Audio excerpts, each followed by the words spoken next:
we have to talk about the fallout from the new disclosures of the Epstein files, the DOJ releasing about 3.5 million pages of documents, videos, images, and emails tied to the investigation in the past week. It's the largest tranche yet, and it's intended to make public nearly all of the unclassified materials that the government holds. There have been massive mistakes in the course of this release, unredacted, inappropriately redacted, failure to redact materials that they've had to clean up. There are, of course, questions about whether they've really released everything they have, but it's led to massive fallout and embarrassment across financial, political, and media circles. Matt, what's the takeaway? And what are you hearing from the Republican side about this long-awaited release?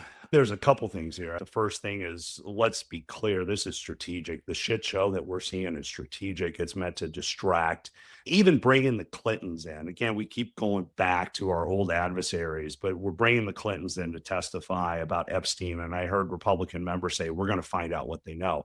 That's interesting because one of the names mentioned most is Donald Trump, but we're not calling him to testify and see what he knows. So this is really about a pure distraction and overwhelm the system. So maybe you just dismiss it. Like we talked about in the media, we're living in silos. So when you're on my side of the aisle, all I hear is witch hunt. The purpose here is we're trying to kind of get out there and push this narrative that there's really nothing to see here. There's nothing to go after here, but we're still going to go after our enemies like the Clintons. Right now, it looks like Republicans are on the side of pedophiles, and that's just where people decide elections. This isn't going to work.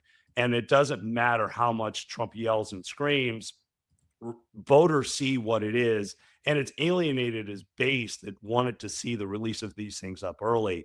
I think it's just a political mess that is going to continue to blow up in our face.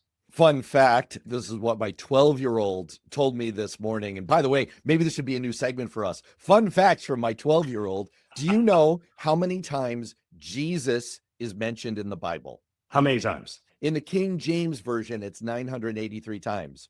Do you know how many times Donald Trump is mentioned in the Epstein files? How many? It's more. It's a lot. I would assume it's a lot more. And that says something.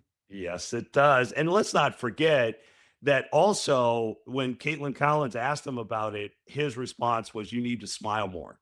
You never smile. I mean, talk about a complete shit show that this thing has become. It's a mess.